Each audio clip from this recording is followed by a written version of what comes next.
Welcome to Loving Life with Lane.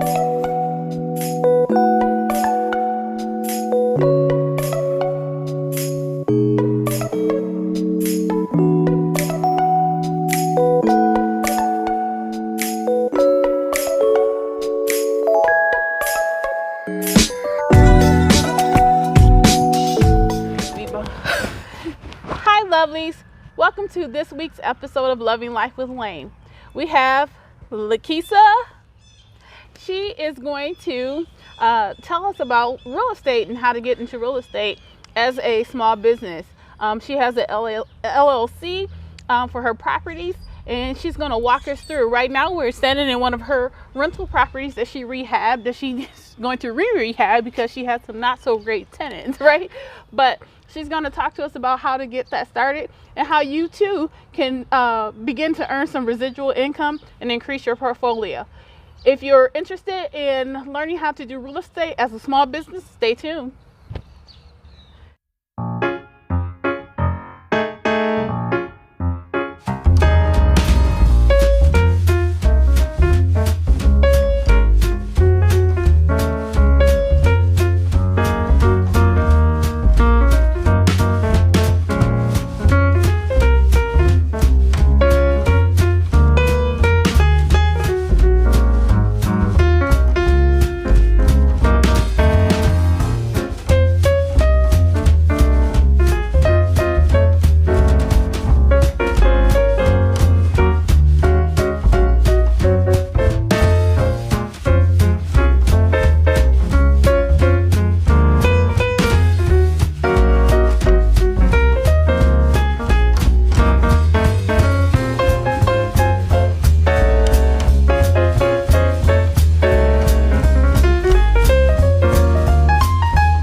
Tell us about when did you acquire your first property? This is actually my first property, and I acquired it about 7.5 years ago. In Lansing, though. No, your very first property. Let's go back. Oh, I thought you meant my very first rental. No, your very first property. As a homeowner. Yes. I acquired that in Defiance, Ohio. Okay. And that was back in 1998. Wow. Yes. So it was 1998. Doesn't she look like she was born in 1998? That's why she's my best friend. So, anywho, she started acquiring property, and why was that first property that you acquired important for all the other properties you acquired that followed? The biggest reason for that particular property was sentimental value. Mm-hmm. That is the one I acquired from my parents because we grew up in that property. Mm-hmm. And so that was one of the biggest reasons. And on top of that, I started thinking about how I didn't want to continue to kind of throw my money away. I wanted to start investing, you know, and starting a family. And so that was one of the biggest reasons, some of the biggest reasons I acquired that property. Okay. And how did that property help you with the properties that you acquired after that? A lot of maintenance.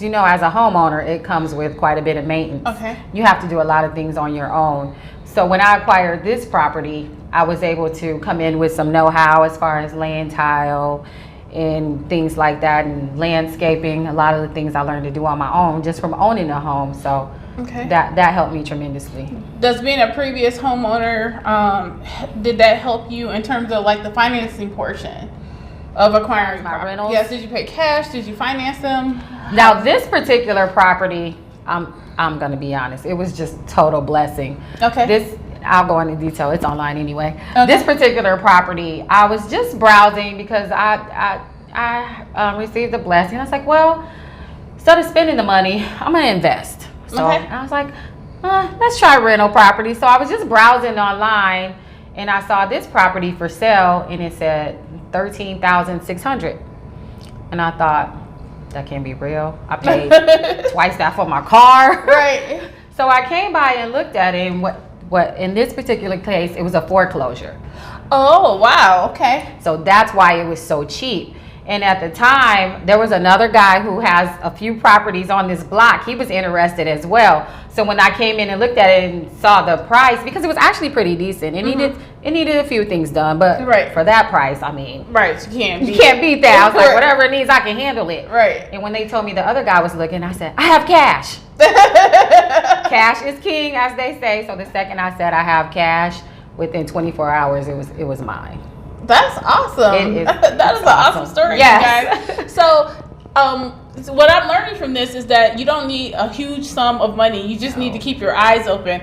Can you educate us? What were you looking at? What website? Was it a magazine? Well, how did you find this property? The main one I use, and I still currently use, is Trulia. Okay. Trulia. Trulia.com. The other one is Zillow. Okay. So what I did was I signed up for alerts, and then they'll alert me. I'm always on my phone looking at alerts, and they'll show me a property, and I log on, look at it, and look at the pictures and everything.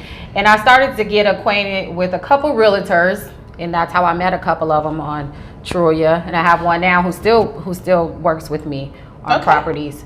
So that helped tremendously too, knowing a couple of realtors. Other realtors. Wow, that's cool. So what did you do with your a property that you had acquired in Defiance, Ohio? That one, when I transferred my job from Ohio to Lansing, Michigan, rented that property out. Okay. So I still had a mortgage on it, but it wasn't a lot. So I rented that one out up until from 2008 to this past December. Okay. When the market got better. I received another blessing. Yes. So you hear that? She sold it and received another blessing. Okay. So what did you do with the proceeds from that property? Actually, I've been using them to rehab this one and then my other property that I have, because I acquired the other property. This is April. Okay. No, it's May now. Last month made a year that I acquired the other property. Okay. So I used some of the funds to rehab them both. All right. And so when you were living here, were you renting or did you acquire another property to live in? When I was living here, actually, when I first moved here, we lived in a hotel for about a month, and then there's a property that's about 3 miles from here on Pendleton Drive, and I actually purchased that one. Okay. All right, you guys. So you see, she purchased another property, just bringing them in, just rolling in. Blessings flowing. And so when you moved to Texas, did you continue to lease that property, or what did you do with that? That one I ended up selling. Buying and selling. Yeah, that one I sold. It took me about 6 months. At that time, it had to sit on the market for a little while, but I sold that one only because that was my main home for a while, and I had a mortgage, and the mortgage was a little higher. And so paying my bills in Texas and trying to upkeep that one here. I was going to rent it out, but looking for decent renters to pay that particular mortgage and upkeep with that, it just wasn't going well. So I decided to put it on the market and sell it. So and that ended up working better. I broke even with that one, but that's okay. I was able to walk away without a loss. Yeah. Okay. And so I know you mentioned that you have another property here in Lansing. You want to tell us about that? Yes, I have a duplex that's located on Hosmer Street here in Lansing. And once again, I was on Trulia, just looking, and I was like, oh, that one looks pretty good, especially for the price. So being that I'm in Texas, it was a little harder because I couldn't just fly here. Well, I could, but that would be too much of conflict with my job. So once again, I got with my realtor friend. She was always on the go. She took her cell phone. She went over there and we did a video round, and she walked through the house and everything, and we walked through the paperwork. And so you bought it from Texas. All the way from Texas? Wow. Yep. So, all right. So, how do you keep up with your properties and maintain them being so far away? This particular property is managed by NCDG.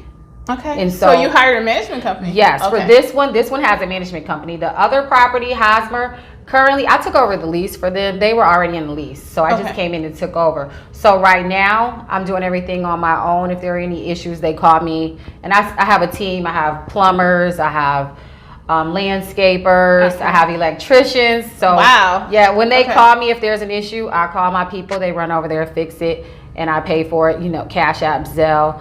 But I will say this: when their lease is up, I will take NCDG. They will take over that property and manage that one for me as well. Okay, all right. So you hear that? So if you're going to be out of state, out of town, too far away to manage your properties yourselves, you can hire, probably should hire, a management company to assist you with managing your properties when you're not in state. And so tell us about the property where you are currently in Texas. It's a 3-bedroom, 2-bath house, huge backyard, sunny Texas.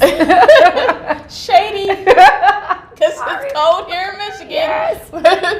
But it's a really nice house, so I like it a lot. Yeah, that sounds great. Yes.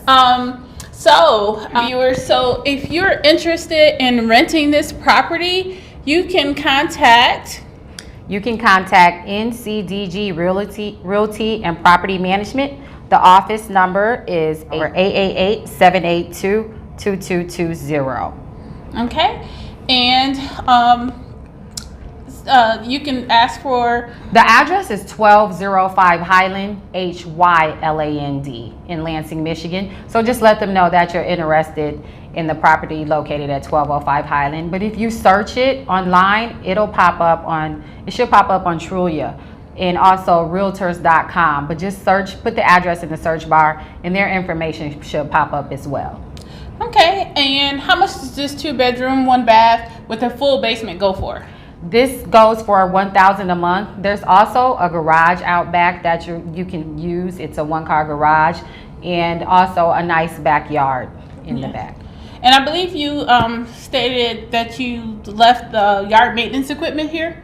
Yes, it comes with a lawnmower. So because the outside, the upkeep for the yard and everything will be up to the tenant. All right. So you can't ask for better than that. So even though you will be responsible for taking care of the home as if it were your own, you will have a lawnmower and everything here for you, already here. You don't have to do anything. You just move in, okay? Yes. So if you are interested, drop a message in the comments below or either call the 800 number that she mentioned at the NCDG. So NCDG. I'll have it on the screen for you guys because that's a struggle. It's a tongue twister. Right? Yep. So we're going to hop right over to the next property so you guys can get a look at that one. All right? Stay tuned. I'm trailing her downtown, and I swear downtown Lansing looks nothing like it did when I lived here. Nothing.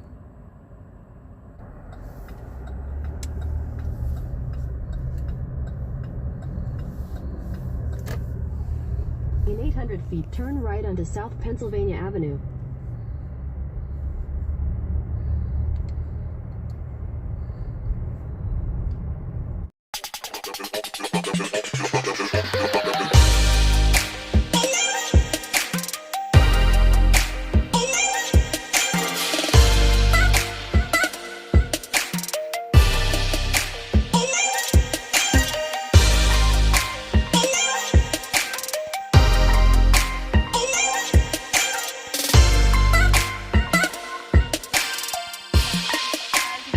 Arrived at the second property.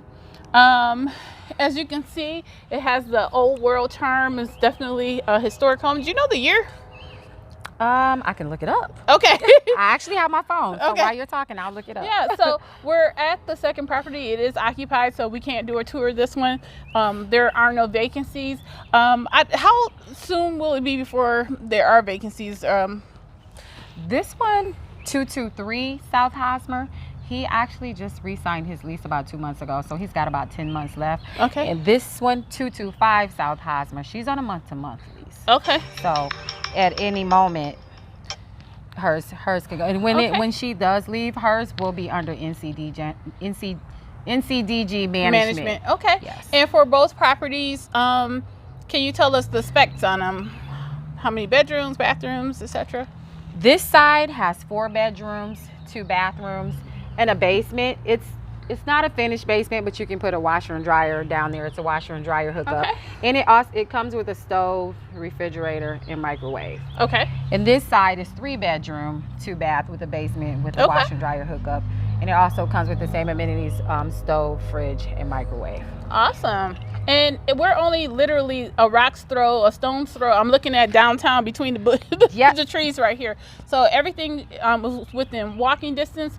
The grocery store and the hotels and things that I just showed you would be within walking distance from here. So even if you don't have a car, it doesn't matter. You can literally walk. And look, if you're old school like us, you're going to take a shortcut right there through between those houses. Because there's a house missing there, so you just walk straight on through. But beyond that, you just literally walk to the corner, two corners down, and make a left, and you're right there. You'll be right at the amenities. All the grocery stores and everything will be there. The riverfront activities, the state building. Lansing Community College. The Lansing Community College, the water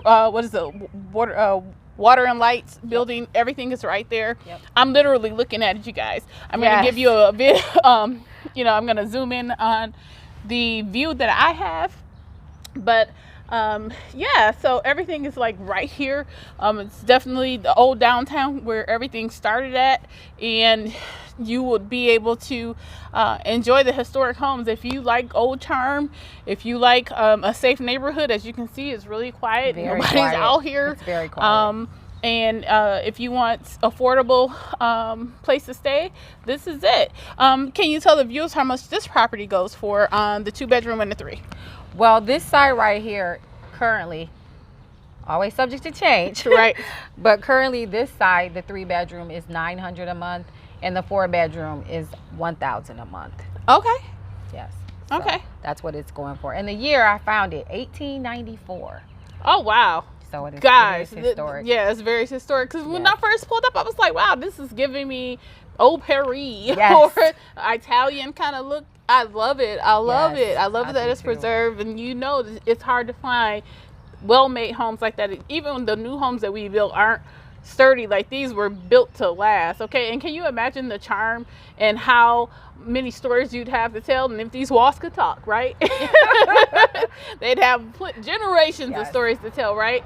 So if you're interested in this property, again, leave your information in the comments below, or contact the property management company. Also, turn on your notifications on Trulia and Zillow, because the property will also be listed there, okay? All right, so to wrap up this segment with Miss Keysa, let's ask her what's next on the horizon for the next property. Well, I've been looking. Okay. And even though I live in Texas, I've been looking here in Lansing because the market is different. It's more affordable for me at the moment. And I built a team here. As an investor? Yes, as an investor. I built a team here. I have a realtor, I have a banker, I have a financial planner, I have electricians, I have my whole team here. So they help me tremendously here. And that's what's affordable for me now until I grow, which I will. Yes. And start.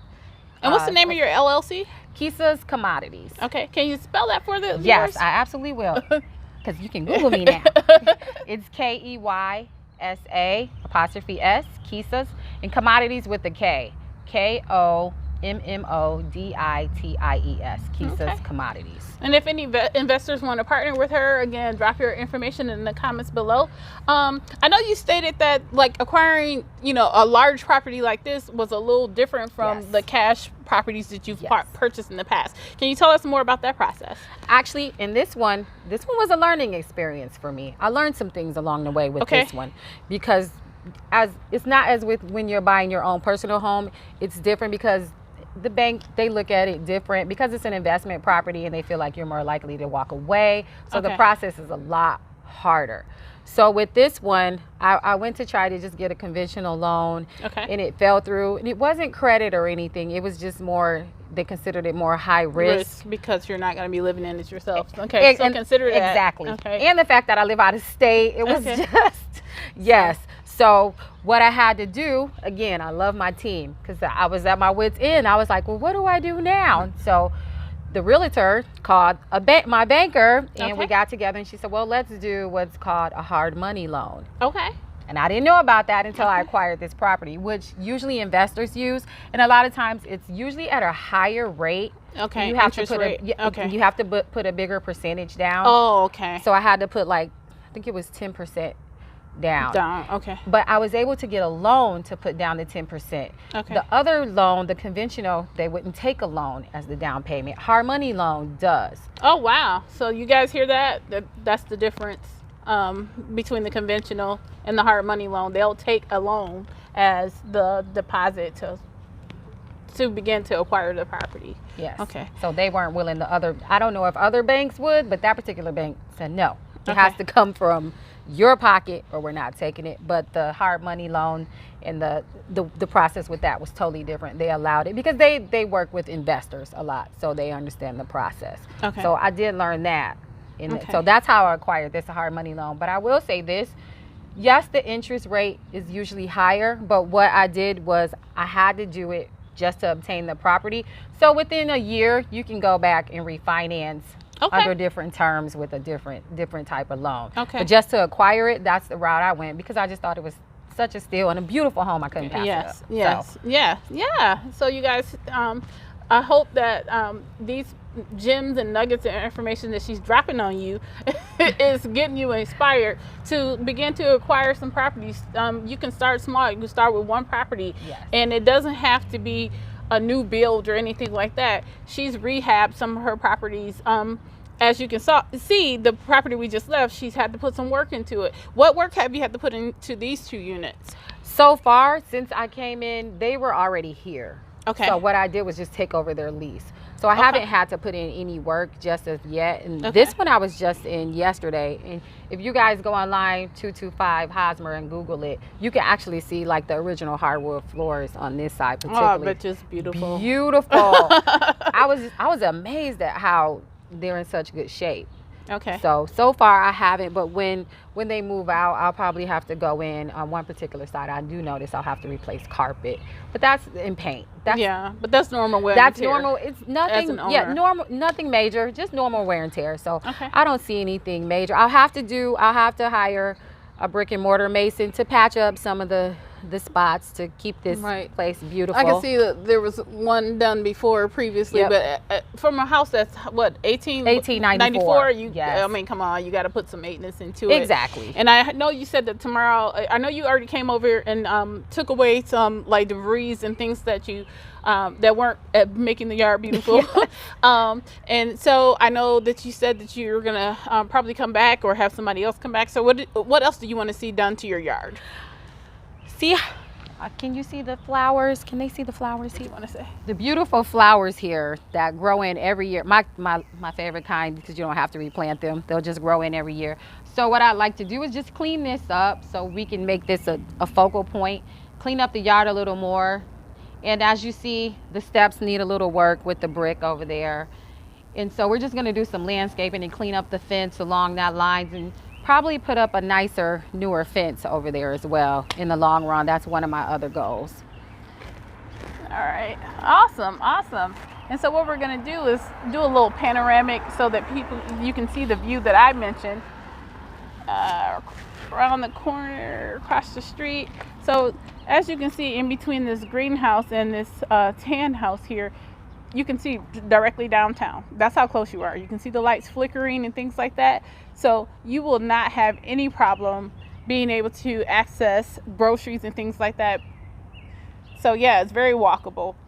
And as you can see, so we want to thank our guest, Keysa, for coming all the way from Texas to Michigan to show us her properties and show us how you can begin to acquire properties as a business owner and as a residual source of income. So we want to thank her. You guys give her a round of applause. Okay. And we want to thank you all for watching. And until next week, stay blessed and keep living life limitlessly.